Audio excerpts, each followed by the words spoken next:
اور ایک اور آیت جو میں نے آپ کو سنائی سورہ زمر کی آیت نمبر 53، بعض لوگوں پر کچھ مایوسی طاری ہو جاتی ہے، ہم اتنے عرصے سے گناہ کرتے چلے آ رہے ہیں، کیسے معافی ہو، کیسے ممکن ہے، کیسے چھٹکارا ملے گا؟ ایسے لوگوں کے لیے ان کے اطمینان کے لیے، ان کی دلجوئی کے لیے، ان کی تسلی کے لیے یہ آیت عظیم ترین آیات میں سے قرآن مجید۔ قل یا عبادی الذین اسرفوا علی انفسہم، اے نبی کہہ دیجئے اے میرے وہ بندو جنہوں نے اپنی جانوں پر ظلم کیا ہے، ظلم اٹھایا ہے، زیادتی کی۔ تم اگر گناہ کرتے رہے ہو تو اپنی جان پر ظلم کیا ہے، میرا تو کچھ نہیں بگاڑا۔ اللہ تو غنی ہے، اس کی تو سلطنت میں کوئی کمی نہیں آتی۔ ایک حدیث قدسی میں الفاظ آئے ہیں، میرے بندو اگر تم سب کے سب، اولکم و آخرکم و انسکم و جنکم، تمام انس و جن اور اولین سے لے کر آخرین تک کسی بدترین انسان جیسے فاسق و فاجر ہو جائیں، سب ابلیس بن جائیں، تب بھی میری سلطنت میں کوئی کمی نہیں۔ اور اگر تم سب کے سب اولین و آخرین اور انس اور جن سب مل کر جو متقی ترین انسان ہو سکتا ہے ویسے بن جاؤ، ابو بکر صدیق بن جاؤ، تب بھی میری سلطنت میں کوئی اضافہ نہیں۔ تو اللہ تعالیٰ کا تو کچھ بگڑتا نہیں ہے، انسان گناہ کرتا ہے تو اپنا نقصان۔ قل یا عبادی الذین اسرفوا علی انفسہم، کہہ دیجئے اے نبی اے میرے وہ بندو جنہوں نے اپنی جانوں پر ظلم کیا ہے، ستم کیا ہے، ظلم ڈھایا ہے، لا تقنطوا من رحمت اللہ۔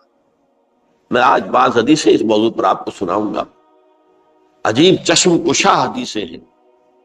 میں نے چونکہ اس موضوع پر گفتگو کرنی تھی تو میں نے کچھ اس مرتبہ احادیث کا تفحص کیا، تو واقعہ یہ ہے کہ بعض احادیث پڑھ کر خود میری جو ہے میرے علم میں اضافہ ہوا، ادھر میری توجہ آج تک نہیں گئی تھی۔ لا تقنطوا من رحمت اللہ، اللہ کی رحمت سے مایوس مت ہو۔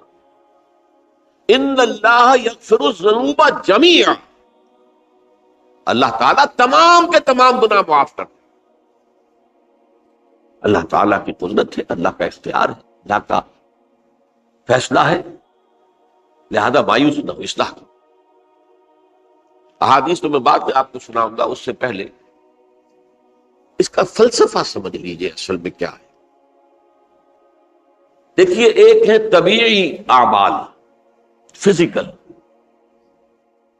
ان کا ہم دنیا میں اصول یہ دیکھتے ہیں کہ اس کے نتائج لازم اور ان سے چھٹکارا نہیں مل سکتا۔ آپ نے سنکھیا کھایا ہے تو مریں گے، چائے کھانے کے بعد آپ نے خودکشی کا ارادہ کیا، سنکھیا کھا لیا، اب چاہے آپ پر ندامت ہو، پشیمانی ہو، پریشانی ہو، توبہ کریں، آپ بچنے کا کوئی سوال نہیں، مرنا ہی مرنا۔ اتنا یہ کہ اللہ تعالیٰ جو ہے اپنی معجزانہ کسی قدرت سے اس عمل کا جو طبعی نتیجہ ہے اس کو نکلنے سے روک۔ آگ کی فطرت ہے کہ وہ جلاتی ہے، اللہ کے حکم کے تحت حضرت ابراہیم کو اس نے نہیں جلایا، یا نار کونی بردن وسلام علی ابراہیم۔ لیکن یہ ہمیشہ نہیں ہوتا، یہ تو ایک دفعہ ہو گیا بس۔ اللہ جب چاہے اب بھی کر سکتا ہے، لیکن یہ روز روز نہیں ہوتا۔ روز روز جو بھی فزیکل لاز ہیں وہ چلتے ہیں، اگر وہ نہ چلے تو کوئی سائنس پاسبل ہی نہ ہو، کوئی ٹیکنالوجی ممکن ہی نہ ہو۔ یہ تو ان فزیکل کیمیکل لاز جو ہے ان کا دوام ہے کہ جس کی وجہ سے یہ ساری سائنس اور ٹیکنالوجی اب کہاں سے کہاں پہنچ رہی ہے کہ عروج آدم خاکی سے انجم سہمے جاتے ہیں کہ یہ ٹوٹا ہوا تارا کہیں وہی کامل نہ بن جائے۔ تو یہ توبہ جو ہے فزیکل اعمال میں مفید نہیں ہے، چاہے آپ پر یہ احساس میں کیا کر بیٹھا، کیا میں نے کیا، کیوں میں نے کھا لیا، یہ سب کیا، تو توبہ اثر کر۔ جو اخلاقی اعمال ہیں ان کا قانون یہ نہیں ہے۔ اخلاقی اعمال کے نتائج ختم ہو جاتے ہیں توبہ کے ساتھ۔ یہ ایک بہت بڑا قانون، بہت بڑا قانون۔ ایسا نہیں ہے کہ کسی گناہ سے انسان کی فطرت میں کوئی ایسی مستقل کجی واقع ہو جائے کہ جس کی اصلاح کی کوئی صورت ہی نہ ہو، یہ نہیں ہے۔ بڑے سے بڑے توبہ کرو، خلوص دل سے کرو، جو اس کے اصول ہیں، جو اس کے قواعد ہیں، جو اس کے ضوابط ہیں، جو اس کی شرائط ہیں، ان کو پورا کرو۔ تو بڑے سے بڑے اعمال، برے سے برے اعمال، میں حدیثیں آج آپ کو سناؤں گا، حیران، کیونکہ عام طور پر یہی ہوتا ہے کہ مواعظ میں چونکہ لوگوں کو اصلاح کی ترغیب دلانی ہوتی ہے، تو وہ جو انذار کا پہلو ہے اسے زیادہ نمایاں کیا ہے۔ اللہ کی طرف سے شدید ذو انتقام، اللہ انتقام دینے والا، اللہ سزا دینے والا ہے۔ لیکن یہ دوسرا پہلو جو ہے وہ بھی اپنی جگہ پر بہت اہمیت کا ہے کہ طبیعی اعمال کے نتائج اور عواقب اور اخلاقی اعمال کے نتائج و عواقب یہ ایک جیسے نہیں۔ اب اس معاملے میں تاریخ مذاہب عالم میں جو بہت بڑی غلطی ہوئی، تورات میں حضرت آدم اور حوا علیہ السلام سے جو غلطی اور خطا ہو گئی تھی، آپ اندازہ کیجئے کیا مقام اللہ نے عطا کیا تھا، سارے فرشتوں کو ان کے سامنے سجدہ کروا دیا تھا، اور ایک ہی حکم تو دیا تھا نا کہ اس درخت کے قریب نہ جانا، اور تو ابھی کوئی شریعت نہیں تھی، کوئی لمبے چوڑے احکام نہیں تھے، کھاؤ جہاں سے چاہو، اس ایک درخت کے پیچھے پاس نہ جانا، وَلَا تَقْرَبَا هَٰذِهِ الشَّجَرَةَ فَتَكُونَا مِنَ الظَّالِمِينَ۔ اور وہی کام کر بیٹھے حضرت آدم اور حضرت حوا علیہ السلام۔ کتنا بڑا ہوا، کتنا بڑا، لیکن قرآن نے وضاحت کر دی کہ آدم نے توبہ کی، اللہ نے معاف کر دی۔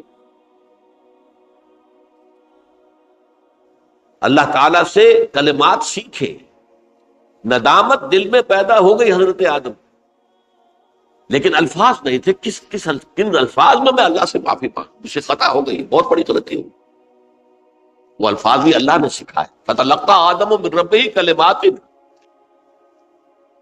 یہ ہے جس میں کہ وہ علامہ اقبال کا ایک شعر ہے ان کے نوجوانی کے دور کا، جس پر میں بھول رہا ہوں کہ داغ دہلوی تھے یا کوئی اور تھے کہ جنہوں نے علامہ سے کہا تھا، میاں اس عمر میں اور یہ شعر، اس بڑی محفل میں بات آئی تھی کہ موتی سمجھ کے شان کریمی نے چن لیے قطرے جو تھے میرے عرق انفعال کے۔ انفعال کہتے ہیں عربی میں پشیمانی، شرمندگی، اور عام طور پر جب کسی انسان پر پشیمانی اور شرمندگی طاری ہوتی ہے تو پیشانی جو ہے اس پر کچھ پسینہ سا آتا ہے۔ تو قطرے جو تھے میرے عرق انفعال کے، موتی سمجھ کے شان کریمی نے چن لیے، اللہ کے نگاہ میں ان کی اتنی قیمت، ان کی اتنی وقت میرے بندے نے پشیمانی اختیار کی ہے، اپنے اس غلط کام کے اوپر اسے رنج اور افسوس ہو رہا ہے، تو اللہ کے نگاہ میں اس کی یہ عظمت ہے، یہ قدرت۔ تو اللہ تعالیٰ نے جب حضرت آدم کے دل میں وہ پشیمانی پیدا ہو گئی تو الفاظ نہیں تھے، کن الفاظ میں؟ ہم کہتے ہیں نا کہ مجھے سمجھ نہیں آ رہا کہ میں کس منہ سے آپ سے بات کروں، میری یہ حیثیت نہیں ہے، میں کن الفاظ میں اپنی جو ہے خطا کا اعتراف کروں۔ تو اللہ نے وہ کلمات خود سکھا دیے، فَتَلَقَّىٰ آدَمُ مِن رَبِّهِ كَلِمَاتٍ فَتَابَ عَلَيْهِ إِنَّهُ هُوَ التَّوَّابُ الرَّحِيمُ۔ یہ چیز کہیں تورات جب دوبارہ مرتب ہوئی ہے تو وہ نکل گئی، اس میں رہ گئی، باقی اس میں شامل نہیں۔ یہ تاریخی اعتبار سے جان لیجئے، تورات جو ہے وہ آج سے 2500 بلکہ 2600 برس قبل سے دنیا سے غائب ہے۔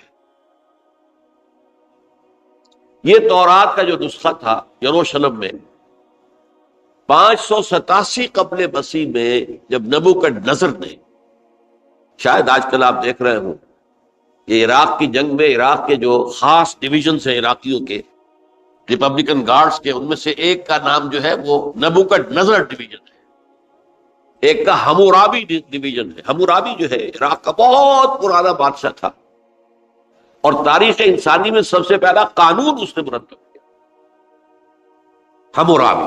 یہ بہت پرانی تہذیب ہے، دنیا کی غالباً سب سے زیادہ اینشنٹ تہذیب جو ہے وہ عراق کی ہے۔ حضرت ابراہیم یہی پیدا ہوئے شہر ار میں۔ تو نبوکدنضر نے جب تباہ کیا تھا یروشلم کو، 6 لاکھ آدمیوں کو قتل کیا اور 6 لاکھ کو قیدی بنا کر لے گیا بیبیلونیا، بابل کا لفظ بھی آج کل آ رہا ہے۔ کسی زمانے میں وہ عظیم شہر تھا دنیا کا، وہ معمولی سا شہر رہ گیا ہے، نئے شہر بڑھ گئے۔ تو اس وقت سے اس نے جب یروشلم میں جو ہیکل سلیمانی حضرت سلیمان کی بنائی ہوئی مسجد تھی اس کو جب گرایا ہے، اس کے بعد سے وہیں پر وہ نسخہ رکھا ہوا تھا تھوڑا، پھر دنیا میں وہ نسخہ اب نہیں ہے۔ یہودیوں کا کہنا ہے کہ موجود ہے مسجد اقصی کے نیچے، وہ جب اس نے گرایا تھا تو جو نیچے تہخانے تھے وہ نہیں گرے تھے، وہ محفوظ رہتے، اوپر ملبہ آ گیا، اور وہیں پر وہ تورات اور وہ تابوت سکینہ جس میں حضرت موسیٰ کا عصا بھی رکھا ہوا ہے اور بہت سے وہ من اور سلوہ کے بھی کچھ نمونے رکھے ہوئے ہیں، وہ تابوت سکینہ اس کا قرآن مجید میں سورہ بقرہ میں ذکر ہے، وہ بھی موجود ہے، اور جو ربائی وہاں اس وقت تھے ان کے علماء، ان کی لاشیں بھی وہاں پڑی ہوئی ہیں، وہ جب ہم کھدائی کریں گے تو دنیا میں سامنے آ جائے۔ لیکن بہرحال اس وقت جو مجھے کہنا تھا وہ یہ کہ چونکہ اصل تورات اس وقت گم ہو گئی، 150 سال کے بعد اسے پھر یادداشتوں سے کچھ مرتب کیا گیا تو اس میں غلطیاں پیدا ہو، اب انسانی یادداشت کا معاملہ آ گیا۔ انہی میں سے ایک بڑی غلطی یہ ہوئی، اومیشن یہ ہوئی کہ حضرت آدم نے جو توبہ کی اور اللہ نے قبول فرما لیا، اس کا ذکر اس میں نہیں۔ اس سے نتیجہ عیسائیوں نے کیا اختیار کیا کہ وہ اوریجنل سن کہتے ہیں اسے، وہ جو ابتدائی گناہ تھا عظیم جو ہمارے جد امجد آدم سے سرزد ہوا تھا، اس گناہ کا اثر جو بھی بچہ نسل آدم میں پیدا ہوتا ہے وہ لے کر آتا ہے۔ یہ زمین و آسمان کا فرق ہے۔ اسلام کے نزدیک ہر بچہ جو پیدا ہوتا ہے وہ معصوم ہے، بلکہ مسلم ہے۔ کل مولود یولد علی الفطرہ، جو بھی بچہ پیدا ہوتا ہے وہ فطرت اسلام پر پیدا ہوتا ہے۔ فَأَبَوَاهُ يُهَوِّدَانِهِ أَوْ يُمَجِّسَانِهِ أَوْ يُنَصِّرَانِهِ، یہ تو والدین ہیں اس کے جو اسے مجوسی یا عیسائی یا یہودی بنا لیتے ہیں، ورنہ وہ تو مسلمان ہوتا ہے، فطرت کی کلین سلیٹ لے کر آتا ہے۔ عیسائیت کہتی ہے ہر انسان جو پیدا ہوتا ہے بنیادی طور پر گناہگار ہے، اپنے جد امجد کے گناہ کا بوجھ لے کر آ رہا ہے۔ اب اس کا علاج انہوں نے پھر کیا تجویز کیا، یہ ہے کہ ایک غلطی پر دوسری غلطی اور دوسری پر تیسری غلطی، خشت اول چون حد معمار کج، تاثریہ بھی ربط دیوار کج۔ اب اللہ نے جب دیکھا اب تو ہر بندہ جو ہے آدم کی اولاد کا بنیادی طور پر پیدائشی طور پر گناہ گار ہے، تو اب کیا کیا جائے؟ تو اللہ نے اپنا اکلوتا بیٹا، صلبی بیٹا مسیح یسوع اسے زمین پر بھیجا۔ یہ الفاظ میرے ہیں کہ اسے قربانی کا بکرا بنا کر اور ان سب کی طرف سے قبول کر لیا، گناہ گاروں کی طرف سے، کہ ان کے گناہ کا کفارہ ہو جائے گا جو عیسیٰ کو مانتے ہیں۔ یہ عقیدہ ہے عیسائیت۔ جڑ کیا ہے کہ گناہ ہو گیا تو گناہ کا اثر تو رہے گا۔ قرآن یہ کہتا نہیں، اللہ دھو دیتا ہے، تمہاری سیرت و کردار کے اوپر بھی جو داغ ہیں دھل جائیں گے، اور تمہارے نامہ اعمال میں جو دھبے ہیں وہ بھی دھل جائیں گے۔ توبہ کرو، توبوا الی اللہ توبۃ نصوحا، کرو وہ توبہ کے جو بالکل خلوص دل کے ساتھ ہو۔ اب میں ذرا آپ کو کچھ احادیث سنانا چاہتا ہوں۔ ایک طرح کا یہ تبشیر کا پہلو ہے آج ہماری گفتگو میں کہ جو نمایاں ہوگا۔ یہ بعض احادیث تو چھوٹی چھوٹی ہے اور یہ بہت مرتبہ میری گفتگو میں آ چکی ہے، صرف اس وقت حوالہ دے کر گزر جاؤں گا۔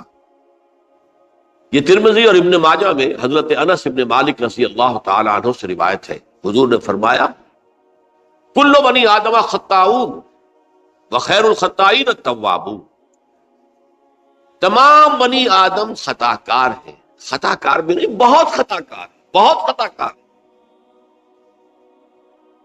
لیکن ان خطا کاروں میں بہتر لوگ وہ ہیں کہ جو خوب توبہ کرتے ہیں۔ غلطی ہو گئی توبہ کر۔ اور ایک اور حدیث میں آپ کو بتاؤں گا کہ یہ نہیں ہے کہ پھر کبھی وہ غلطی نہ ہو، اس وقت آپ یہ لگا لیں اپنے اوپر یہ کام میں نے نہیں کرنا، اور ایک دفعہ وہ کام چھوڑ دیں تو توبہ ہو گئی۔ پھر اگر کچھ عرصے کے بعد پھر کہیں آپ جذبات کی رو میں بہہ گئے، پھر کہیں کوئی برے اثرات جو ہے وہ پڑے، پھر غلطی، کوئی بات نہیں، پھر ہو گیا، پھر توبہ کرو۔ تواب اسی لیے کہا بار بار بار بار بار بار توبہ کرو۔ تو کل بنی آدم خطاؤون وخیر الخطائین التواب۔ دوسری حدیث یہ بھی ابن ماجہ اور بہقی میں ہے، حضرت عبداللہ ابن مسعود رضی اللہ تعالی عنہ، التائب من الذنب کمن لا ذنب لہ، گناہ سے توبہ کرنے والا ایسے ہے جیسے اس نے کبھی گناہ کیا ہی نہیں۔ دھل جاتی ہے، تختی دھل گئی، بچے نے تختی لکھی تھی اس کو دھو دیا، ختم ہو گئی۔ ایک حدیث تو پڑھ کر میں بھی چونکا، یہ اصل میں اسلوب ہے بیان کا، بتانے کے لیے کہ تمہارے دلوں کے اندر مایوسی کا غلبہ نہ ہو جائے۔ مایوس اصل میں جو ہے مایوسی، یہ ابلیسیت ہے، نوٹ کر لیجئے اس کو۔ مایوسی ابلیسیت کی کا عکس ہے۔ مبلس کہتے کسے؟ جو مایوس ہو گیا۔ ابلیس سب سے بڑھ کر مایوس جو ہے وہ ابلیس ہے، اسے معلوم میرا چھٹکارا تو نہیں ہے، لہذا میں جتنوں کو اپنے ساتھ لے کر جہنم میں جھونک دوں یہی میری کمائی ہے، میں نے تو بچنا نہیں۔ تو ابلیس کہتی ہے اس کو جو انتہائی مایوس، مبلس، جو رحمت خدا بندی سے مایوس ہو چکا۔ اب اس کو دور کرنے کے لیے حدیث سنیے، اور یہ حدیث مسلم شریف کی ہے، صحیحین کے حضرت ابو ہریرہ سے حضور فرماتے ہیں والذی نفسی بیدہ، قسم ہے اس ذات کی جس کے ہاتھ میں میری جان ہے، لو لم تذنبوا، اگر تم لوگ گناہ نہ کرتے، لذهب اللہ بکم، تو اللہ تعالیٰ تمہیں لے جاتا کہیں اور، ولجاء بقوم یذنبون، اور پھر کسی ایسی مخلوق کو پیدا کرتا ہے جو گناہ کرتے، فیستغفروا اللہ، اور پھر وہ اللہ سے استغفار کرتے اور توبہ کرتے، فیغفر لہم، اور اللہ تعالیٰ انہیں معاف کرتے۔ تو میں نے عرض کیا کہ یہ بعض چیزیں ہوتی ہیں کہ جن کا واقع سے کوئی تعلق نہیں ہوتا، لیکن ایک زور بیان کے لیے، ایک بات کو ایمفیسائز کرنے کے لیے، جیسے قرآن مجید میں آتا ہے، اے نبی کہہ دو ان کان للرحمن ولد فانا اول العابدین، اگر اللہ کا کوئی بیٹا ہو تو میں سب سے پہلے میں اس کو پوجوں گا۔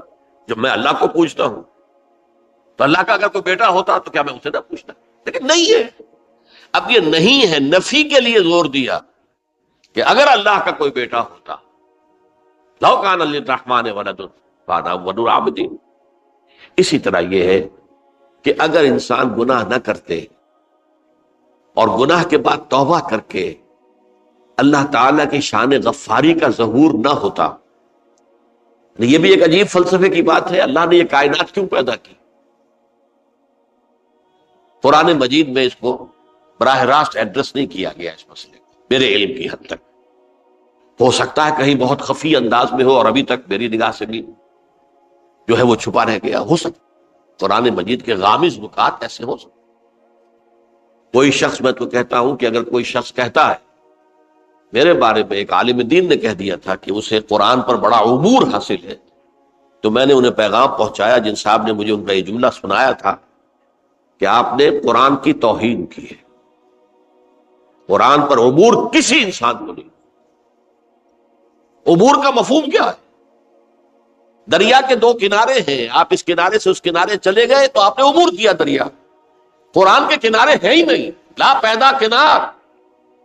لہذا یہ کہہ دینا کسی کے بارے میں کہ قرآن مجید، اب انہوں نے تو ایک طرح سے میری تعریف کی تھی، میرے ایک ساتھی سے جملہ کہا تھا، ان کے وہ عزیز تھے، تو گویا کہ وہ جو میری تنظیم میں تھے ان کو خوش کرنے کے لیے کہہ دیا ہو، یا جو بھی ہو، ان کے دلی جذبات ہو سکتا ہے کہ میں نے کہا انہیں یہ پیغام پہنچا دیجئے، آپ نے قرآن کی توہین کی۔ قرآن پر عبور کسے کو سکتا؟ نہ معلوم کتنے مقامات ہیں کہ جہاں امام راضی بھی کھڑے ہوئے ایسے نظر آتے ہیں، دہشت زدہ، اعلم من ھذا المقام مقام غامض مہیب عمیق، ہوشیار کے رہ بردم تیغست قدم رہا، ہوشیار ہو جاؤ، یہ بڑا خطرناک مقام ہے، بہت مشکل مقام ہے، اس کے تہ تک پہنچنا کسی کے لیے ممکن نہیں ہے۔ سورہ حدید کی آیت هو الاول والآخر والظاہر والباطن پر یہ الفاظ ہیں جو امام راضی نے لکھے۔ تو اس لیے میں آپ سے عرض کر رہا ہوں کہ یہ کہنے کا انداز ہے، والذی نفسی بیدہ لو لم تذنبوا، اس ہستی کی قسم جس کے ہاتھ میں میری جان ہے، اگر تم گناہ نہ کرتے، تو میں عرض کر رہا تھا تو اللہ کی شان غفاری کیسے ظاہر ہوتی؟ اللہ نے کائنات کیوں پیدا کی؟ کنت کنزا مخفیا فاحببت ان اعرف فخلقت الخلق۔ محدثین کرام اگرچہ اس حدیث کی سند کو پختہ نہیں مانتے ہیں، لیکن اکثر مفسرین نے اس کو تسلیم کیا ہے۔ علامہ آلوسی نے تسلیم کیا کہ میں ایک چھپے ہوئے خزانے کے مانند تھا۔ اب خزانہ کہیں پڑا ہے، اس کا کیا حاصل کیا ہے؟ وہ تو کہیں کھلے، کسی کے پاس جائے، کوئی اسے فائدہ اٹھائے، تب تو کوئی فائدہ ہوا نا۔ تو کن تو کنزا مخفیا، میرے اندر طاقت تھی، قوت تھی، خلاقی تھی، میری شان ساری میرے اندر ہی اندر تھی نا۔ کن تو کنزا مخفیا فاحببت ان اعرف، تو میں نے یہ چاہا کہ مجھے پہچانا جائے۔ فخلقت الخلق، تو میں نے خلق کی تخلیق کی۔ اب مجھے پہچانو اس کائنات کے ذریعے سے، یہ میری تخلیق ہے، آؤ دیکھو۔ ایک مصور اپنی تصویروں کی نمائش لگا، دیکھو میرے شاہکار، آؤ دیکھو، یہ میرے فن کے کمال کے نمونے، آؤ دیکھو۔ تو یہ ہے سب، دیکھو زمین آسمان، ان فی خلق السماوات والارض واختلاف اللیل والنہار والفلک التی تجری فی البحر بما ینفع الناس وما انزل اللہ من السماء من ماء فاحیا بہ الارض من بعد موتہا۔ یہ ساری آیات ہیں محترم، اور اسی لیے انسان کو پیدا کیا جس میں یہ فیکلٹی آف اپریسیشن، اللہ کے حسن و جمال و کمال کو پہچاننے کی صلاحیت ہے۔ ورنہ ظاہر بات ہے کہ یہ جمادات کیا پہچانیں گے اللہ، پہاڑ کیا پہچانے گا اللہ؟ اللہ کو پہچاننے کی صلاحیت انسان کو۔ تو یہ چونکہ ایک فلسفہ ہے باقاعدہ کہ اللہ نے تعالیٰ، اسی سے میں کہہ رہا ہوں اگر گناہ نہ ہوتا اور پھر توبہ نہ ہوتی اور میں اس کو معاف نہ کرتا تو میری شان غفاری کا ظہور کیسے ہوتا؟ میری شان ہے نا، غفار بھی ہوں، ستار بھی ہوں، اس کا ظہور کیسے ہو؟ تو والذی نفسی بیدہ لو لم تذنبوا لذهب اللہ بکم ولجاء بقوم یذنبون فیستغفر اللہ فیغفر لهم۔ اگر تم لوگ گناہ نہ کرتے تو اللہ تمہیں ختم کر کے کوئی اور ایسی مخلوق پیدا کرتا کہ جو گناہ کرے اور پھر وہ توبہ کرے اور اللہ اسے معاف۔ اسی سے ملتی جلتی ایک حدیث ہے، یہ امام احمد اور امام بہقی لائے ہیں، اور اس کے راوی حضرت علی ہے رضی اللہ تعالی عنہ۔ ان اللہ یحب العبد المؤمن المفتن التواب، اللہ تعالیٰ کو بہت محبت ہے، یحب۔ اب دیکھیے ایک طرف وہ آیات ذہن میں لائیے، اللہ تعالیٰ کن سے محبت کرتا ہے؟ واللہ یحب المحسنین، یا وہ لوگ ان اللہ یحب الذین یقاتلون فی سبیلہ صفا کانہم بنیان مرصوص، اللہ محبت کرتا ہے اپنے ان بندوں سے جو اس کی راہ میں جنگ کرتے ہیں صفے باندھ کر، گویا سیسا پلائی ہوئی دیوار ہے۔ یہ ہے مثبت کام، نیک کام، محسنین، اللہ کی راہ میں قتال کرنے والے۔ یہاں اس کے برعکس کہا جا رہا ہے ان اللہ یحب، اللہ تعالیٰ محبت کرتا ہے اپنے اس بندے سے، العبد المومن، جو مومن ہو۔ اس کی ایک اور بڑی پیاری حدیث آئے گی، المفتن التواب، جو بہت فتنوں میں مبتلا ہو جاتا ہو اور پھر بہت توبہ کرتا ہو، مفتن التواب، لیکن ساتھ ہی پلٹتا ہو، رجوع کرتا ہو، پھر اللہ کے حضور میں حاضر ہوتا ہو، پھر معافی مانگتا ہو۔ اللہ تعالیٰ کو اپنا ایسا بندہ بہت پسند ہے۔ اب میں کچھ اور حدیثیں آپ کو سنا رہا ہوں۔ توبہ کا دروازہ دو اعتبارات سے کہا گیا ہے کہ ایک وقت آنے پر بند ہو جائے۔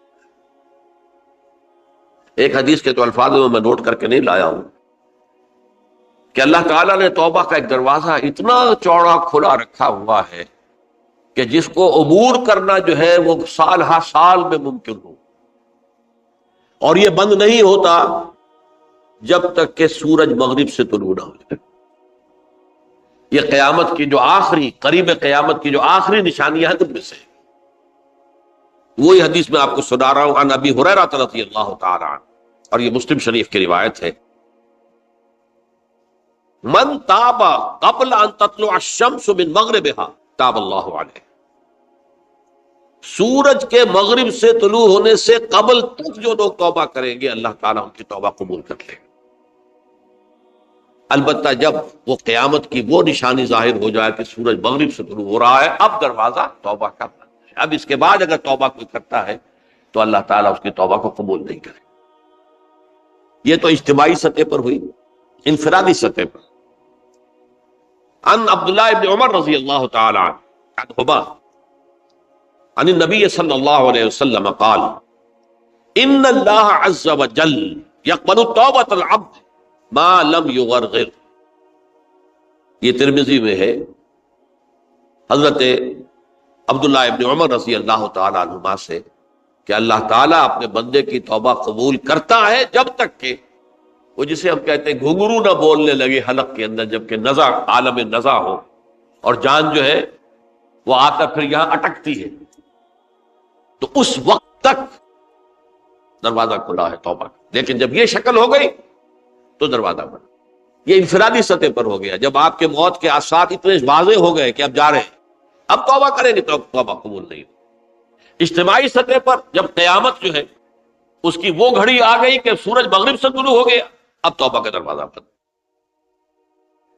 ایک اور حدیث ہے جو میں نے بہت مرتبہ اس کا ترجمہ تو آپ کو بہت دفعہ سنایا ہے، آج میں چاہتا ہوں اس کو پورے متن کے ساتھ آپ کے سامنے رکھوں۔ یہ حضرت انس بن مالک رضی اللہ تعالیٰ عنہ سے مروی روایت ہے، جو حضور کے خادم خاص تھے، اور یہ متفق علیہ بھی ہے، یعنی بخاری میں بھی ہے، مسلم میں بھی ہے، لیکن تھوڑا سا فرق ہے الفاظ کا۔ تو جو مسلم شریف کی روایت ہے اس کے الفاظ کیا ہیں؟ للہ اشد فرحا بتوبۃ عبدہ حین یتوب الیہ۔ جان لو اللہ تعالیٰ کو زیادہ خوشی ہوتی ہے اپنے کسی گناہ گار بندے کی توبہ سے جبکہ وہ توبہ کرتا ہے۔ کس سے زیادہ ہوتی ہے؟ اس کی ایک تمثیل تھی، من احدکم، ایک ایسے شخص سے بھی زیادہ بڑھ کر خوشی ہوتی ہے، کان علی راحلتہ بارض الفلات، کہ جو بہت ہی دور دراز کے اور سنسان علاقے میں سفر کر رہا تھا، فانتحرفت منہ، اس کی سواری جو ہے گم ہو گئی، وعلیہا طعامہ وشرابہ، اسی پر اس کا کھانا بھی تھا اور پانی بھی تھا۔ اونٹنی پر سفر کر رہا تھا، اسی پر ہوتا ہے راحلہ جو ہے راستے کا سامان۔ اچانک کہیں بیٹھا ہے تھوڑی دیر کے لیے سستانے کے لیے، کہیں اونگ آ گئی اور اونٹنی صاحبہ غائب۔ اب آنکھ کھلی اور اس نے دیکھا، فَأَيَّسَ مِنْهَا، تلاش کر کر کے مایوس ہو گیا، کہیں اونٹنی کا سراغ نہیں۔ اب ظاہر بات ہے کسی صحرا میں یہ کیفیت، اس کا مطلب کیا ہے؟ یقینی موت۔ فَأَتَى شَجَرَةً فَاسْتَجَعَ فِي ظِلِّهَا وَقَدْ أَيَسَ مِنْ رَاحِلَتِهِ، تو وہ ایک درخت کے نیچے اس کے سائے میں آ کے لیٹ گیا، گویا کہ موت کی امید۔ فَبَيْنَهُمَا وَهُوَ كَذَلِكَ إِذْ هُوَ بِهَا قَائِمَةٌ عِنْدَهُ، اس کی کہیں دوبارہ آنکھ لگی ہے، جو کھولا تو دیکھتا ہے اونٹنی تو موجود ہے، کھڑی ہے، تو وہ فوراً اس کی وہ جو رسی ہے وہ پکڑتا ہے، فَأَخَذَ بِخِتَامِهَا ثُمَّ قَالَ مِنْ شِدَّةِ الْفَرْحِ، اب جو اسے مسرت ہوئی اس کا آپ اندازہ کر سکتے ہیں۔ ایک یقینی موت کا معاملہ آ چکا تھا اور اچانک اللہ تعالیٰ نے وہ کھوئی ہوئی اونٹنی جو ہے وہ واپس دلا دی۔ تو وہ کہنا تو یہ چاہتا تھا، اللہ تو میرا رب ہے، میں تیرا بندہ ہوں، لیکن جسے ہم کہتے ہیں کہ خوشی کی انتہا فرط مسرت میں ایسی زبان لڑکھڑائی، اس نے کہا اللہم انت عبدی وانا ربک، اے اللہ تو میرا بندہ ہے، میں تیرا رب۔ یہ کہنا ہے تو یہ کیا ہے؟ فرط مسرت، جسے آپ خوشی کی انتہا، کہ جس میں انسان جو ہے اتنی بڑی خطا کر بیٹھتا ہے۔ اللہ کو اپنے کسی گناہ گار بندے کی توبہ سے اس سے بھی زیادہ خوشی۔ اب ظاہر بات ہے کہ تماثیل کس لیے؟ بعض لطائف، بعض حقائق اتنے لطیف ہوتے ہیں کہ ان کو بیان نہیں کیا جا سکتا بتمام کمال، تو مثالوں کا سہارا لیتے ہیں۔ اللہ کو کتنی خوشی ہوتی، کیا سمجھیں گے؟ لہذا یہ مثال تو سمجھ میں آ گئی نا کہ ایک لقودق صحرا میں انسان سفر کر رہا تھا، ایک ہی اونٹنی ہے، اسی پر اس کا پانی ہے، اسی پر اس کا کھانا ہے، کہیں ٹھہرا ہے تھوڑی دیر کے لیے، اونٹنی غائب، اور اس کے بعد تلاش کر کے شمال مغرب جنوب ہر طرح دیکھ لیا، اب تک کہیں اونٹنی کا سراغ نہیں، اب موت کے انتظار میں لیٹ گئے کہ اچانک دیکھتا ہے کہ اونٹنی موجود ہے۔ تو وہ شدت فرح میں یہ کہہ بیٹھتا ہے اللہم انت رب انت عبدی وانا ربک انا للہ و انا الیہ راجعون۔ اب دیکھیے ایک حدیث وہ آ رہی ہے، اور اس کو یوں سمجھیے، اللہ تعالیٰ نے جو انسان پیدا کیے ہیں ان کے مزاج مختلف ہیں۔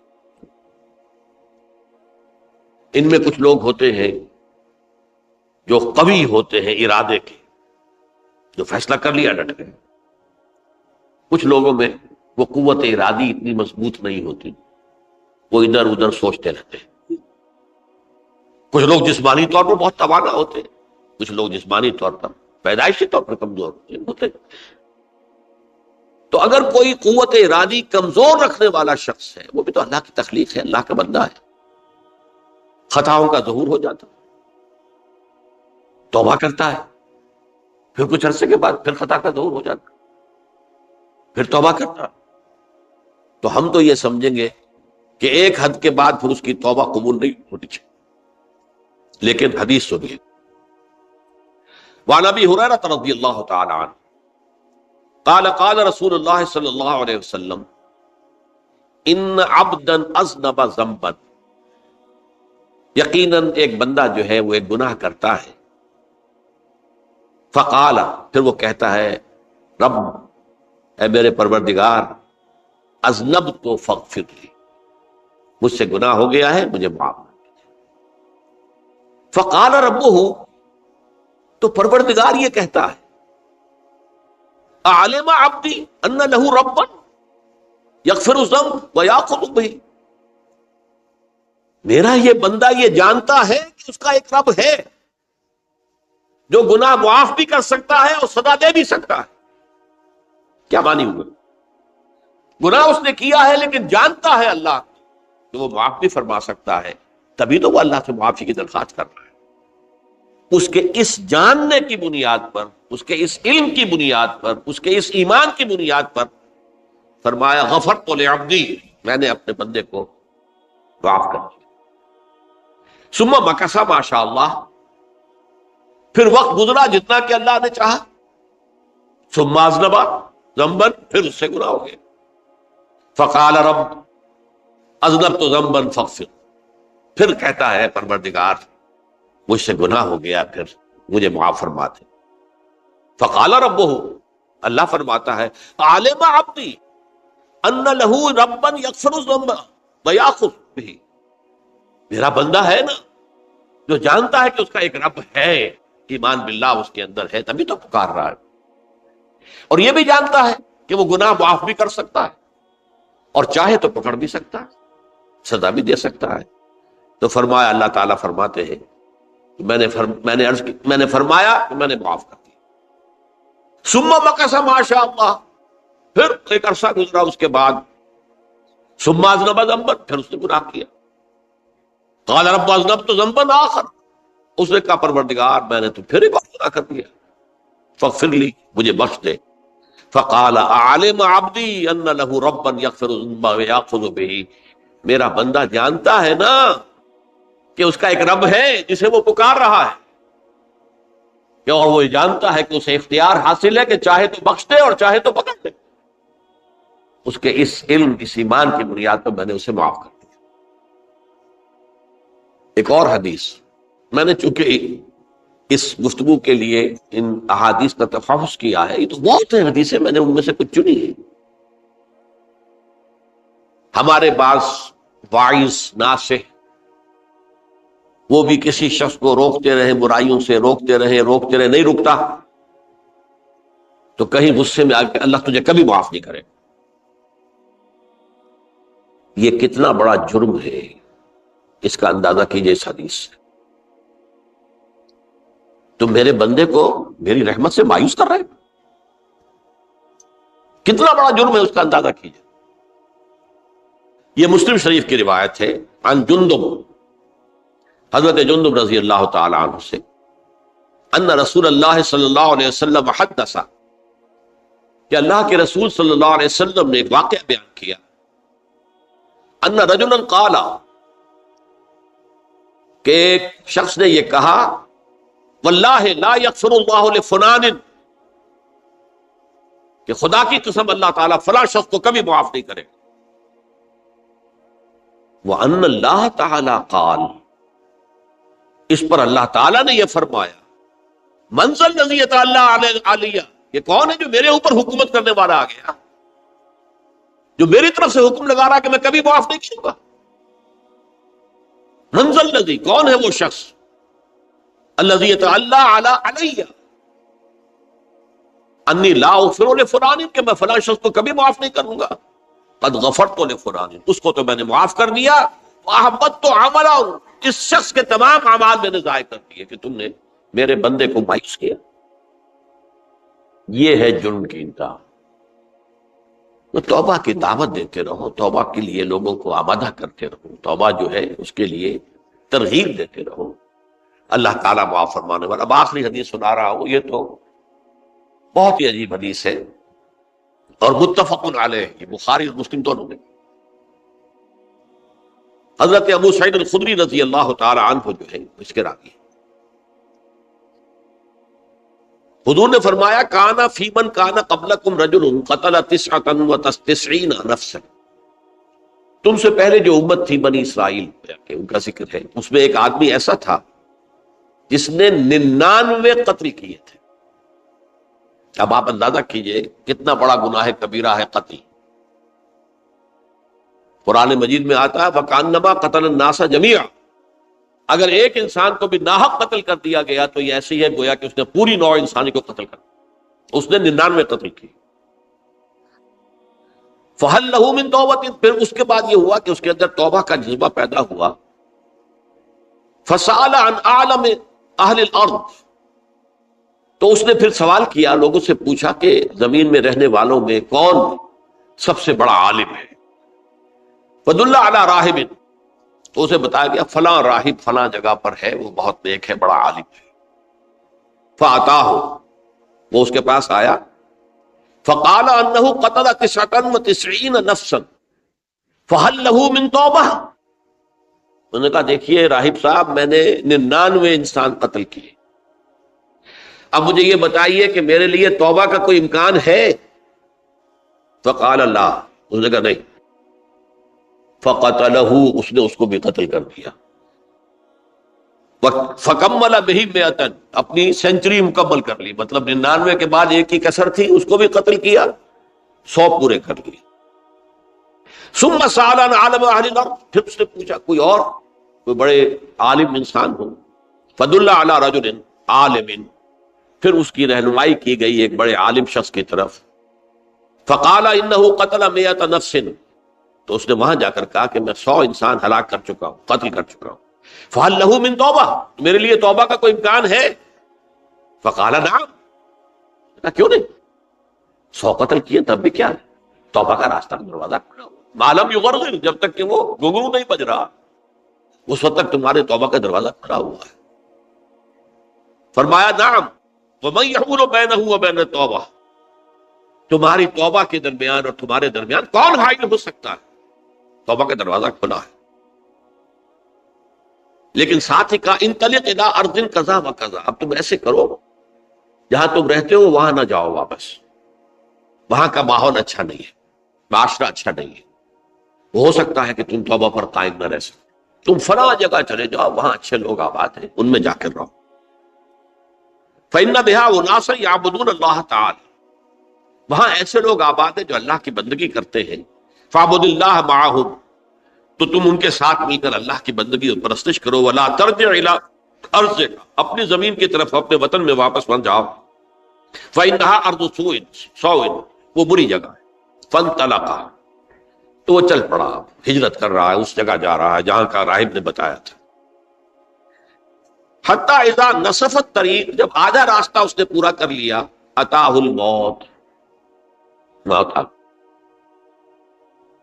فاختصمت فیہ ملائکۃ الرحمت و ملائکۃ العذاب. اب وہ جہنم کے فرشتے بھی آ گئے اس کی جان قبض کرنے کو، اور جنت کے بھی آ گئے. فقالت ملائکۃ الرحمہ، رحمت والے جو فرشتے ہیں جنت والے، انہوں نے کہا جا تائبا مقبلا بقلبہ اللہ تعالی، یہ شخص توبہ کر کے اللہ تعالیٰ کی طرف ہجرت کر رہا تھا، اس لیے اس کی نیت کی بنیاد پر اب یہ جنتی ہے، لہذا اس کی روح ہم قبض کریں.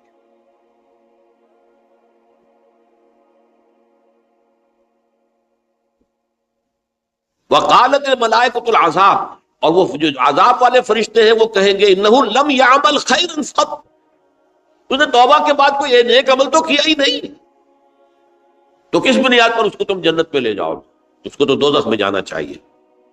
فاتاہ ملک فی صورت آدمی، تو ان کے پاس اللہ نے ایک اور فرشتے کو بھیج دیا آدمی انسانی شکل کے اندر. فجعلوا بینہم، تو ان فرشتوں نے کہا بھائی ہمارا فیصلہ کرا دو، اس کی روح ہم لینا چاہتے ہیں یا ہم لینا چاہتے ہیں. انہیں حکم بنا دیا. فقال قیسوا ما بین الارضین فإلی ایتہما کان اقرب، کہ تم فاصلہ ناپ لو جہاں سے وہ چلا ہے اور جہاں جا رہا تھا اور یہاں اس کی موت ہو رہی ہے، تو کون سا فاصلہ زیادہ ہے. جب ناپا گیا، بلکہ ایک حدیث میں آتا ہے کہ اس پر اللہ نے زمین کو جو ہے حکم دے دیا، ایک طرف والی زمین تو سکڑ جا، دوسری والی جو ہے تو پھیل جا، تاکہ وہ جو جدھر جو جا رہا تھا وہ زیادہ قریب ہو جائے بنسبت اس کے کہ جہاں سے چلا تھا. تو اس فیصلے پر پھر جو فرشتے تھے جو کہ رحمت کے فرشتے تھے وہ اس بندے کو لے گئے جنت سے. یہ ہے توبہ کی عظمت اور اس کی تاثیر. اب آئیے اجتماعی توبہ کا طریقہ کار جو میں نے بہرحال بیان کیا ہے. پہلے افراد توبہ کریں اور صحیح توبہ کریں. صحیح توبہ کیا ہے؟ ہماری زندگیوں میں کوئی حرام شے ہے فوراً نکال باہر. ہماری معاشرت میں اور اس معاشرے میں رہتے ہوئے جو قانون ہے جس کے ہم پابند ہیں، ہم کسی زانی کو رجم نہیں کر سکتے، ناممکن ہے. یہ تو قانون ہی بنے گا تب ہوگا. ہم کسی چور کا ہاتھ نہیں کاٹ سکتے، تو قانون بنے گا تو ہوگا. تو ہم جن چیزوں پر عمل نہیں کر سکتے قانوناً، ان کے علاوہ باقی پوری شریعت جس پر عمل کیا جا سکتا اس پر عمل پیرا. سود میں بند نہیں کر سکتا، بینکوں کو میں آگ نہیں لگا سکتا، اور بینکوں کو آگ لگا دیں گے تبھی سود تو ختم نہیں ہوگا. لیکن یہ تو کر سکتا ہوں نا کہ براہ راست سود میں ملوث نہ ہوں، سود پر قرضہ لے کر اپنا کاروبار نہ چمکاؤں نہ بڑھاؤں، سود پر قرضہ لے کر اپنے مکان نہ اونچا کروں. یہ تو کر سکتا ہوں. تو کم سے کم جو ڈائریکٹ کسی نے قانون نہیں بنایا کہ لازم ہے آپ پر کہ آپ سودی قرضہ لیں اور اپنی بلڈنگ عالی شان بنا دیں، کسی نے نہیں کیا. یہ اگر کر رہے تو آپ مجرم ہیں. آپ کے معاشرے میں کوئی قانون نہیں بنا کہ پردہ ختم، برقع حرام. مصر یہ ترکی میں تو کر دیا گیا برقع حرام. وہاں تو سر کو اوپر جو ہے ڈھانپنا جو ہے، سکارف لینا بھی ممنوع ہے.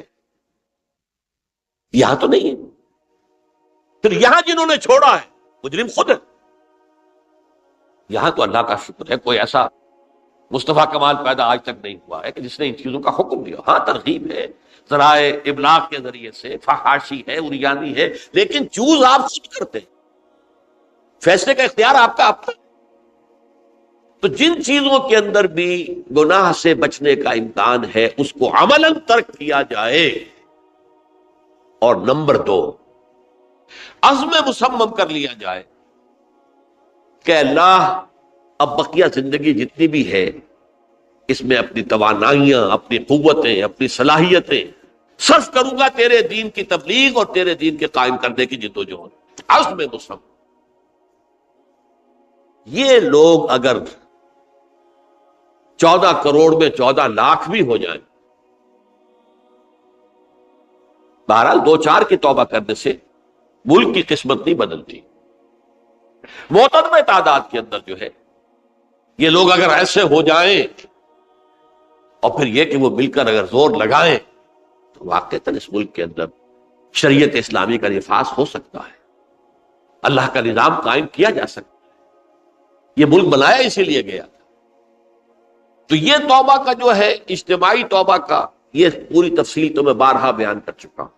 آج جو میں نے کہا تھا کہ ایک بات کی طرف میرا ذہن حالیہ منتقل ہوا ہے، اس سے پہلے نہیں ہوا. یہ توبہ کرنے والے لوگ جب تک 14 لاکھ نہیں ہیں، 1400 ہی ہوں، لیکن یہ اگر دعا کریں گے اللہ تعالیٰ کے خلوص کے ساتھ تو ان کی دعا قبول ہوگی. دعا بہت بڑی شے. الدعاء مخ العبادہ. ٹھیک ہے، بڑا لمبا راستہ لگتا ہے یہ کہ 14 لاکھ انسان توبہ کرے یا 2 لاکھ یا 3 لاکھ انسان توبہ کرے، صحیح معنی میں توبہ کرے، اور پھر وہ جمع ہو، ایک طاقت بنے، تن من دھن لگانے کے لیے، جانے دینے کے لیے تیار ہو جائے. تو لگتا ہے یہ کہ کافی لمبا ہے کہ دراز و دور دیدم رہو رسم پارسائی. یہ تو بڑا لمبا راستہ ہے. اسی سے لوگ کہتے ہیں کہ پھر کیا حل ہوا؟ تو حل جو ہے تو کوئی عملی حل تو نہیں ہوا. اس میں میرا ذہن منتقل ہوا ہے دعا.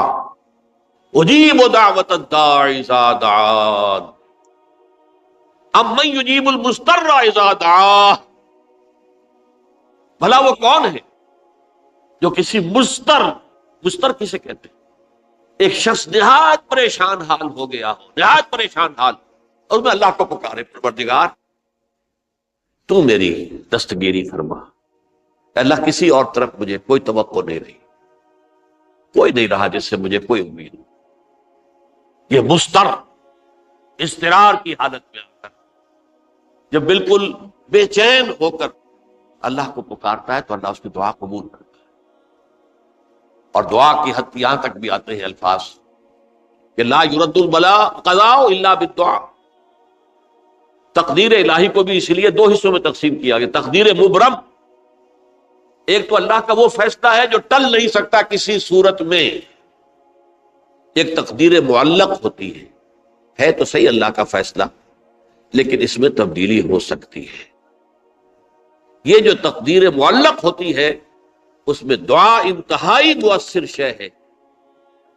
لا يرد البلاء الا لا يرد القضاء الا بالدعاء. قضا جو ہے وہ نہیں بدل سکتی سوائے دعا. اس دعا کی تو کم سے کم ہم منادی کریں، لیکن پہلے شرط وہی ہے، ورنہ وہ دعا نہیں ہے، ورنہ وہ توبہ نہیں ہے. توبہ صحیح ہو، حرام سے اپنے وجود کو، اپنے گھر کو پاک کریں، اس کے بغیر کچھ نہیں. اس کے بغیر تو جیسے کہ کہا گیا سورہ مائدہ میں قل یا اہل الکتاب لستم علی شیء حتی تقیموا التوراۃ والانجیل. اے نبی ان سے کہہ دیجئے، اے اہل کتاب تمہاری کوئی حیثیت اللہ کی نگاہوں میں نہیں ہے، تمہاری کوئی دعا اللہ کے ہاں قابل پذیرائی نہیں ہے جب تک کہ تم تورات اور انجیل کو قائم نہیں. لہذا دعائیں تو نہ بنو. 30 لاکھ آدمی جو ہے حج کے موقع پر کیسی کیسی دعائیں مانگتے ہیں. کہاں جا رہی ہیں دعائیں؟ کہاں ہیں ان کی قبولیت؟ یا آسان توبہ صحیح ہو. اور توبہ کے بارے میں آج میں نے امکانی حد تک آپ کے سامنے آج ترغیب و تشویق کا پہلو رکھا ہے. مایوسی، اس کو کہا بھی جاتا ہے مایوسی کفر ہے. اور میں نے آپ سے کہا آج لا تقنطوا من رحمت اللہ ان اللہ یغفر الذنوب جميعا. 99 قتل کیے ہوں، 100 قتل کیے ہوں، تب بھی توبہ کرو گے تو اللہ توبہ قبول فرمائے. اور کس شان کے ساتھ قبول فرمائے گا اس حدیث کے اندر آیا، متفق علیہ حدیث صحیح بخاری اور صحیح مسلم کے اندر ہے. تو اگر ہم اس توبہ کی منادی کریں نمبر 1، اور جو لوگ توبہ کریں صحیح معنی میں، ایک طرف تو وہ جد و جہد شروع کر دیں اللہ کے دین کے قائم کرنے کی جد و جہد، اس میں پیچھے نہ رہے، لیکن اس اسنا میں جو دعائیں وہ کریں گے، اللہ تو نے یہ ملک ہمیں عطا کیا تھا، ہم نے اپنے زور بازو سے اسے نہیں حاصل، یہ سلطنت خدا داد پاکستان، اور اے اللہ ہے خاص ہے خاصان رسول وقت دعا ہے، امت میں تیری آنکھ یا جب وقت پڑا ہے. میں اپنے احساسات جو ہیں آپ کے سامنے الفاظ میں بیان نہیں کر سکتا. یہ جب یروشلم کی تباہی ہوئی تھی جس کا میں نے ذکر کیا ہے، 6 لاکھ انسان قتل ہوئے تھے، اور 6 لاکھ کو نبوکدنضر جو تھا وہ ہانک کر بھیڑوں بکریوں کی طرح بیبیلونیا لے گیا تھا. اس سے پہلے کتنے ہی نبی اہل کتاب کے وہ کہتے رہے تھے کہ ہوش کرو، توبہ کر لو، بلکہ ایک جگہ کے الفاظ یہ ہیں درخت کی جڑ پر کلہاڑا رکھا جا چکا ہے، اب بھی ہوش میں آ جاؤ، ہوش میں نہیں کھا۔ دنیا پرستی، جو بھی ان کے نفس پرستی جو بھی ان کے اوپر مسلط ہو چکی تھی، اس نے انہیں توبہ نہیں کر، تباہی اور بربادی ہو گئی۔ آج ہماری نگاہوں کے سامنے عراق کے ساتھ کیا ہو، بغیر اس کے کہ کوئی جرم ہو، بغیر اس کے ہم تو بڑے بڑے جرم کر چکے ہیں ان کی نگاہ میں۔ نان پرولیفریشن ٹریٹی جو ہے اس کے خلاف ہمارا عمل جا رہا ہے، پوری دنیا کے اندر انہوں نے کہا کہ ہم اس کو ایٹمی صلاحیت کو نہیں پھیلنے دیں گے۔ وہ ایک خاص وقت میں افغانستان میں انہیں ہماری ضرورت تھی، اپنے اصل دشمن یو ایس ایس آر، اپنے مقابل کی طاقت کو ختم کرنے کے لیے، اس وقت انہوں نے اپنا منہ جو ہے پھیر لیا تھا، نہیں دیکھا تھا، اور ہمارے ہاں اللہ کی یہ رحمت آ گئی کہ ایٹمک صلاحیت بھی حاصل ہوئی۔ اور پوری دنیا میں شاہ عبداللہ نے کہا تھا، پرنس عبداللہ نے، کہ یہ آپ کا نہیں ہے، یہ جو نواز شریف صاحب سے جب اس کا ہم نے دھماکہ کیا، یہ بم آپ کا نہیں ہے، یہ پوری امت مسلمہ کا بم ہے۔ کیسے یہ برداشت کر سکتے ہیں یہودی اور یہودیوں کے اعلی کار عیسائی، خاص طور پر Protestants, west white Anglo Saxon Protestants? تو سمجھ لیجئے کہ پاکستان کی جڑوں پر بھی تیشہ رکھا جا چکا۔ یہ میرے احساسات کی اس سے کم میں تعبیر ہو نہیں سکتی، لیکن اب بھی امکان ہے، اب بھی امکان، اب بھی امکان۔